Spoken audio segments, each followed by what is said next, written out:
Hello दोस्तों, मैं हूँ अलका शादा और अलका शादा चैनल पे आप सबका एक बार फिर से मैं बहुत बहुत स्वागत करती हूँ।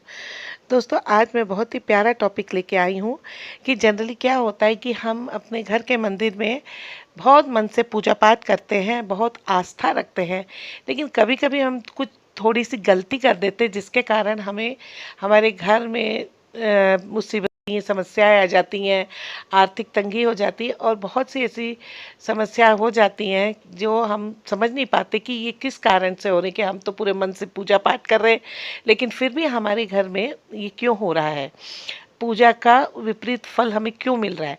तो दोस्तों, आज इसके संबंध में मैंने कुछ आज बहुत सी नॉलेज शेयर की है, करना चाहूँगी, और ये नॉलेज मैंने अपने बहुत से फ्रेंड्स से ली है और वही मैं आप लोग के सामने शेयर करना चाहती हूँ। तो आप ज़रूर इस वीडियो को अंत तक देखिएगा और अगर मेरा वीडियो आपको पसंद आए तो आप इसे लाइक, शेयर और कमेंट्स भी कीजिएगा, और अगर इसमें कुछ भी दोस्तों अगर आपको अच्छा लगे तो आप ये अपने फैमिली फ्रेंड्स को भी शेयर कीजिएगा।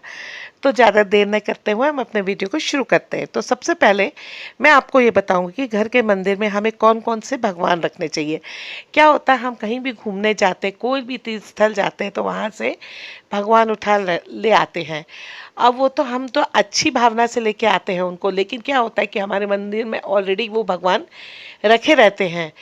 और क्या होता है कि वो उनको रखने से मैं ये नहीं कहती हूँ कि कोई विपरीत प्रभाव पड़ेगा, लेकिन हमारे जो सिद्धांत जो है, शास्त्र हमें कुछ ऐसा बताते हैं कि कुछ संख्या में हमें भगवानों को रखना चाहिए और कितने आकार में रखना चाहिए, और कौन कौन भगवानों को हमें मंदिर के, अपने घर के मंदिर में रखना चाहिए और किन किन को नहीं रखना चाहिए, और उनके कुछ नियम बने हुए हैं, उनको आज मैं आपको थोड़ा सा शेयर करना चाहूँगी। तो घर के मंदिर में हमें भगवान सूर्य, वैसे तो भगवान सूर्य के को घर पे में उनकी प्रतिभा नहीं रखी जाती है, लेकिन आप उनको ईस्ट के डायरेक्शन में, ईस्ट की वॉल पे आप उनको रख सकते हैं इसके, या आप उनको लटका सकते हैं। वो तांबे के सूर्य देव हो सकते हैं। इसके साथ ही हमें गणेश भगवान को या भोलेनाथ शंकर से भी आशीर्वाद प्राप्त करना चाहिए। उनकी पूजा सभी देवताओं से पहली होती है। इसके बाद हमें भगवान विष्णु जी की मूर्ति रखनी चाहिए, भगवान माता पार्वती की रखनी चाहिए, और साथ ही साथ हमें क्या करना चाहिए दोस्तों कि हम ये तो जानते हैं दोस्तों कि हर इंसान के घर में क्या होता है कि एक पूजा स्थल बनाते हैं, एक पूजा का कक्ष होता है जहाँ पे बैठकर भगवान की पूजा पाठ करते हैं। लेकिन लोगों के मन में अलग अलग प्रकार के सवाल उठते रहते हैं। कैसे सवाल उठते रहते कि कौन से भगवान रखें, कौन सी मूर्ति रखें और क्या करें। तो इससे संबंधित मैं थोड़ा सा आपको ये बताना चाहूँगी कि हमारे हिंदू धर्म में 33 कोटि देवी देवता होते हैं, और वो देवी देवता तो हम 33 करोड़ को देवी देवताओं को तो अपने मंदिर में नहीं रह सकते हैं, और इनमें से कितनों की पूजा करनी चाहिए। तो कुछ लोग अपने घर के मंदिर में भगवान की अनेक मूर्तियाँ रखते हैं, और अक्सर हम भी ऐसा करते हैं दोस्तों कि हम भी जहाँ भी घूमने जाते हैं, जैसे कि मैंने आपने बताया, वहाँ से छोटे से नंद गोपाल लेके आ गए, या हम ये लड्डू गोपाल ले आए, या फिर हम कृष्ण भगवान जी की छोटी मूर्ति लेके आ गए। तो इस तरह से मूर्ति हमें पसंद आती है, हम ला के उसको मंदिर में विराजित कर देते हैं, और घर के मंदिर में बहुत सारे देवी देवता का झुंड बनाकर रखते हैं। मेरा कहने का मतलब ये है कि इंसान जहाँ देवी देवताओं की पूजा करता है वहीं मूर्तियों का या तस्वीरों का भंडार रखकर अपने घर में रख देता है। तो सवाल ये उठता है कि हमें क्या करना चाहिए कि सबसे पहले तो हमें कौन किन किन की मूर्तियाँ रखनी चाहिए। जैसे कि मैंने आपको बताया कि शंकर भगवान जी की, माता पार्वती की, विष्णु भगवान जी की, हनुमान जी की, और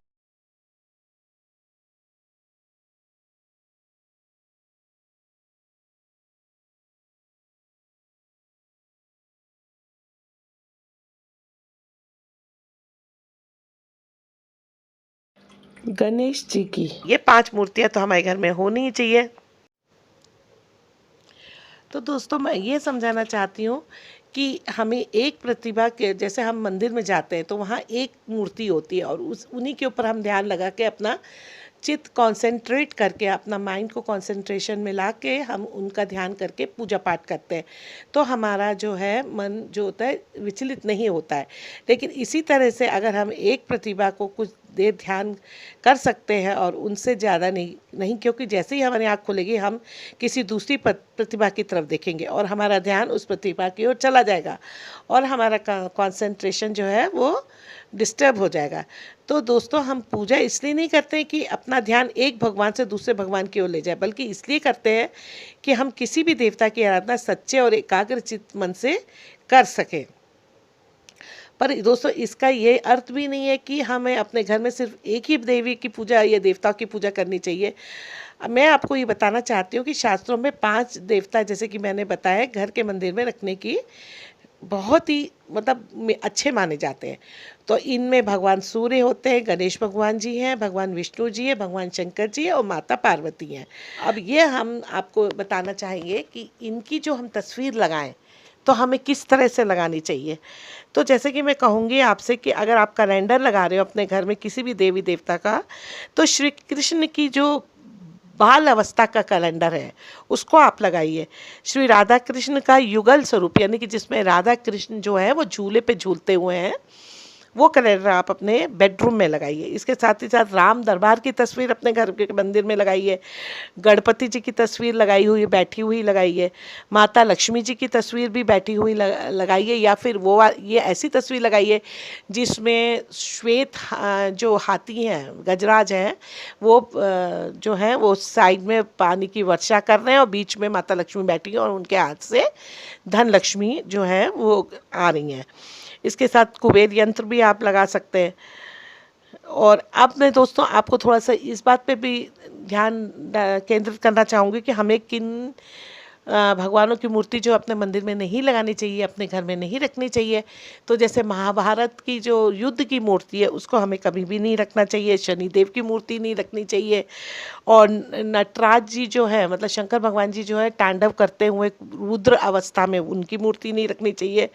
महाकाली माता की मूर्ति नहीं रखनी चाहिए, भैरवनाथ माता भगवान की मूर्ति नहीं रखनी चाहिए।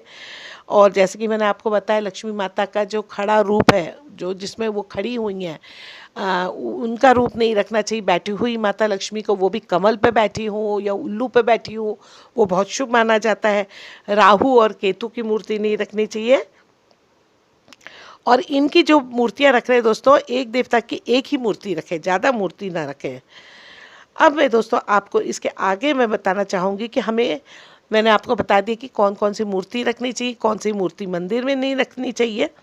अब मैं आपको बताती हूँ कि इसके साथ ही साथ आपको घर में 2 शिवलिंग नहीं रखने चाहिए, 2 शालिग्राम नहीं रखने चाहिए, 3 गणेश भगवान जी नहीं रखने चाहिए, 2 शंख, 2 सूर्य, 3 दुर्गा माता की मूर्ति और 2 गोमती चक्र नहीं रखने चाहिए। इससे परिवार में अशांति फैलती है और पूजा में भी मन नहीं लगता है।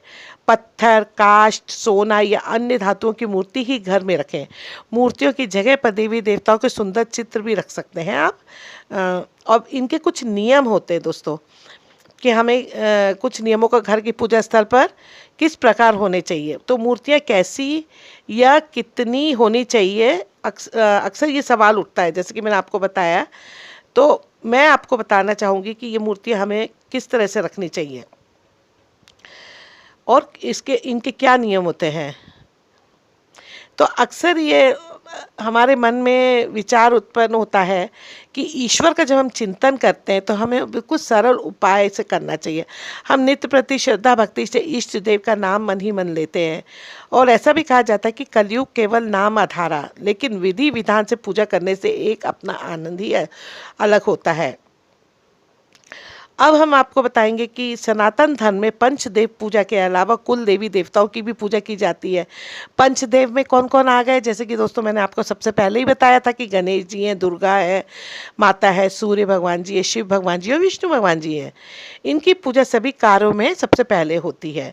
घर में किसी तरह का अगर वास्तु दोष और नकारात्मकता ना पैदा हो, इसके लिए हमें घर में पूजा स्थल जरूर ही बनाना चाहिए और इन पंचदेवों को वहाँ पे स्थापित करना चाहिए।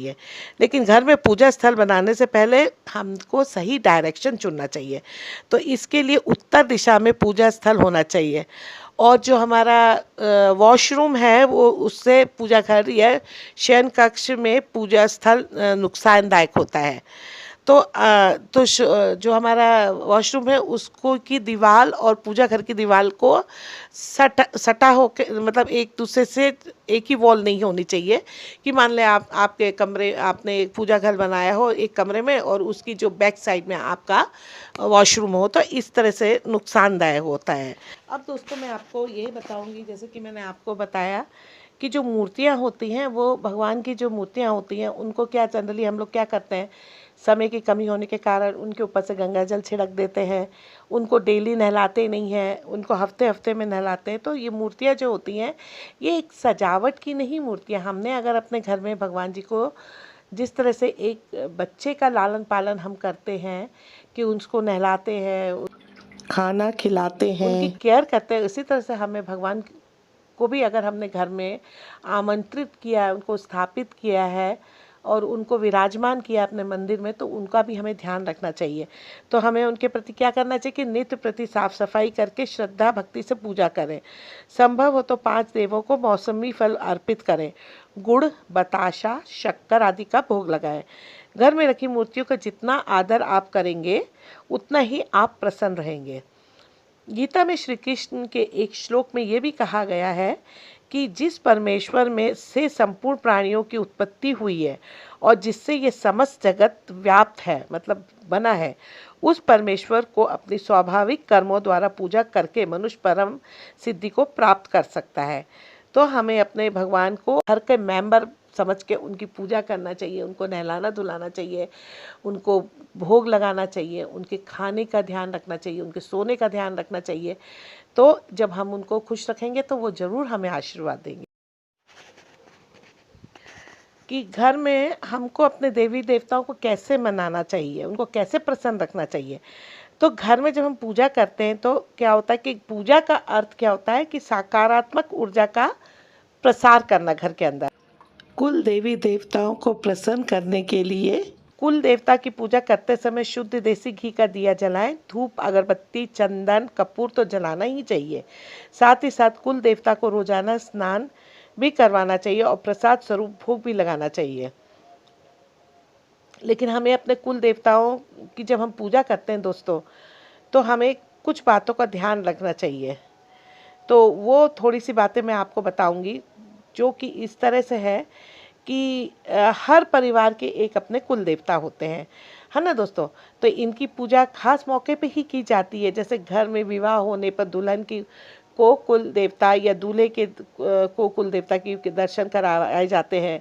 अगर घर में कोई नई संतान आती है, बच्चे के होता है, तो उसको कुल देवता के दर्शन कराए जाते हैं।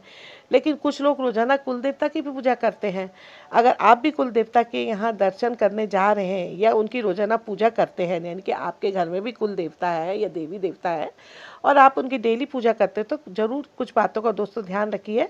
इससे क्या होगा कि आपसे कोई गलती नहीं होगी और आपके कुल देवता जो हैं वो कभी भी रुष्ट नहीं होंगे और खुश होकर आपके घर को अन्न, धन, स्वास्थ्य सबसे भरपूर रखेंगे। तो घर में जो होता है, घर का वातावरण हम जब पूजा पाठ करते हैं तो बहुत शांत होता है और बहुत ही सकारात्मक होता है। और पूजा का मतलब यही होता है कि एक ऐसी नेगेटिविटी निकल के पॉजिटिव वाइब्रेशंस घर में आए भगवान की तरफ से, जिससे हमारे घर में दिन दूनी रात चौगनी उन्नति हो। इसलिए हम लोग पूजा करते हैं। लेकिन आप जानते हैं कि यही इष्ट देव को याद करके के अलावा आपको अपने कुल देवता की पूजा करनी चाहिए। कुल देवता की पूजा करते समय जैसे कि मैंने आपको बताया कि सबसे पहले आप स्वच्छ जल से स्नान कीजिए, उसके बाद स्वच्छ कपड़े पहनिए और आप देखिए कि कपड़े जो हो नीले, स्लेटी और काले और बैंगनी इस तरह के नहीं हो, जो ब्राइट कलर्स होते हैं, जैसे हरा है, गुलाबी है, पीला है, केसरी है, ये कपड़े आप पहनिए। और इसके बाद आप क्या कीजिए, घर में देसी घी का दिया जलाइए, धूप अगरबत्ती जलाइए, चंदन और कपूर भी आप चाहे तो चला सकते हैं। और सबसे पहले आपको कुल देवता को स्नान कराना है और प्रसाद स्वरूप भोग भी लगाना चाहिए। कुल देवता को चंदन और चावल का टीका अर्पण करते समय ध्यान रखें कि टूटे हुए या खंडित चावल ना हो। और हल्दी में लिपटे पीले चावल पानी में भिगोकर अर्पण करना बहुत शुभ माना जाता है। पूजा के समय पान के पत्ते का बहुत ही महत्व होता है, क्योंकि पान के पत्ते को बहुत ही शुभ माना जाता है। जैसे आप घर में प्रवेश करते हो, गृह प्रवेश होता है, तो आम के पत्ते और पान के पत्ते और केले के पत्ते को तो आपको घर में वंदनवार बनाया जाता है, और जो भी कथा की जाती है वो केले के पत्ते में जो मंडपन बनाया जाता है उससे की जाती है विष्णु भगवान जी की। और जो ये आम का पत्ते का भी वंदनवार बनाया जाता है, तो ये बहुत शुभ तीनों पत्ते माने जाते हैं। यानी लेकिन अगर आप पान का पत्ता भगवान जी का अपने कुल देवता पे चढ़ा रहे हैं तो खाली मत चढ़ाइए, उसमें आप सुपारी रखिए, लौंग रखिए, इलायची रखिए, और अगर गुलकंद मिल जाए तो वो बहुत ही अच्छा होता है, और इससे कुल देवता प्रसन्न होंगे। फूल भी उन्हें चढ़ाने चाहिए, और साथ ही साथ ये बात ध्यान रखनी चाहिए कि जो आप पुष्प चढ़ाए भगवान पे या जो भी माला चढ़ाए उसको गंगा जल से, स्वच्छ पानी से धोइए, फिर गंगा जल से धो के और फिर तभी आप उनको अर्पित कीजिए। कुल देवता की पूजा को आप जिस तरह से अभी नॉर्मल देवी देवताओं की आप पूजा सुबह शाम करते हैं, उसी तरह से हमारे कुल देवी और देवताओं की पूजा करनी चाहिए, और शाम सुबह दोनों टाइम दीपक जलाना चाहिए। और दीपक जलाने से आप क्या होगा, आपके घर के तो एक तो वास्तु दोष दूर होंगे और सकारात्मकता का निर्माण होता है। इसके साथ ही जब आसन लगाकर आप शांति से कुल देवी देवताओं के सामने बैठ जाइए, ध्यान कीजिए और उनका सम्मान कीजिए। ऐसा नहीं कि कुल देवता जो है, आपका मंदिर जो है वो तो नीचे आपने रखा है और आप कुर्सी पे ऊपर बैठे हैं, तो सम्मान उनको रिस्पेक्ट देने के लिए, जैसे हम अपने गुरुओं को रिस्पेक्ट देते हैं कि उनको ऊंचा आसन देते हैं और हम नीचे बैठते हैं उनके चरणों में, इसी तरह से कुल देवी और देवताओं को आप अच्छा ऊपर आसन दीजिए, और ध्यान रखिए कि आपका आसन जो होगा वो उनका, आप नीचे उनके चरणों में बैठेंगे, और उनके आसन को एक बार उनको जब आप बैठा देते हैं तो जिस आसन पे आपने उनको बैठाया उनके सम्मान करें, और पैर से आसन को न सरकाएं बल्कि हाथ से ही आसन उठाकर रखें। मतलब जिस आसन पे आप बैठेंगे दोस्तों उनके सामने, तो उस आसन को आप जनरली क्या, तो लोग पैर से साइड में पूजा कर ली और साइड में सरका दिया, लेकिन नहीं, ये गलत बात है। आपको अपने हाथों से उसकी तह लगा के उसको आदर से उठा के और निश्चिंत जगह पर रखना चाहिए। और घर के देवी देवताओं की तस्वीर नहीं है तो आप सुपारी को पान के पत्ते में बांधकर उनके ऊपर मोली बांधकर कुल देवता का स्मरण करके उनको लौंग चढ़ा दीजिए, और उसके ऊपर स्वास्तिक बना दीजिए। इसके साथ ही साथ हमको क्या करना चाहिए कि अपनी पूरी श्रद्धा के साथ उनकी पूजा करनी चाहिए, उनका आदर करना चाहिए, उनका सम्मान करना चाहिए, और हमारी जो मनोकामना है उनको कहनी चाहिए। हमेशा पूजा घर में दोस्तों जो तांबे का कलश हो या पीतल का कलश हमेशा भर के रखना चाहिए, और कलश पर स्वास्तिक जरूर बनाएं, और जल को रोजाना सूर्य देवता को अर्पण करें। तो ये छोटी छोटी बातें हैं दोस्तों जो हम लोग ना चाहते हुए भी हम लोग से गलती हो जाती है, और इससे क्या होता है कि घर में अशांति का वातावरण होता है, नौकरी व्यापार में हमको घाटा होता है, या स्वास्थ्य की प्रॉब्लम होती है। वैसे भगवान देवी देवता कभी किसी का बुरा नहीं चाहते हैं, लेकिन दोस्तों ये एक हम तो इसको यही कहेंगे कि ये एक हमारे मन की सोच है कि अगर हम सोचते हैं कि अगर हमारे पूजा देवी देवताओं की पूजा में कोई गलती हो जाए तो वो हमसे रुष्ट हो जाते हैं, लेकिन ऐसा नहीं है कभी भी। जैसा एक बच्चा होता है कि वो गलती करता है और सोचता है उससे गलती हो जाती जाने अनजाने में कि उसके पिताजी उससे या उनके माता पिता रुष्ट हो जाएंगे, थोड़ी देर के लिए अगर वो रुष्ट हो भी जाते हैं, लेकिन कभी वो उनका बुरा नहीं करेंगे। वो हमेशा उनको मुसीबत में जिस तरह से सहायता देते हैं और उनको राह दिखाते हैं, वैसे ही हमारे देवी देवता हमारे परम पूजनीय माता पिता होते हैं, और वो भी हमें सही राह दिखाएंगे और हमारा कभी भी अहित नहीं चाहेंगे वो। लेकिन ये हमारे मन का वहम है जो हम सोचते हैं कि अगर हमसे ये गलती हो गई तो हो सकता है इसलिए हमको ये इसका फल मिल रहा है, या हम पर हमारे घर में बीमारी आ गई है, या चोरी हो गई है, या कोई प्रॉब्लम हो गई है, लेकिन ऐसा नहीं है दोस्तों। भगवान हमेशा सबका भला चाहते हैं और सबका भला करते हैं। तो दोस्तों आज का मेरा वीडियो आपको कैसा लगा आज के लिए बस इतना ही, फिर हम जल्दी ही नए टॉपिक के साथ आपको मिलते हैं। तब तक के लिए गुड बाय।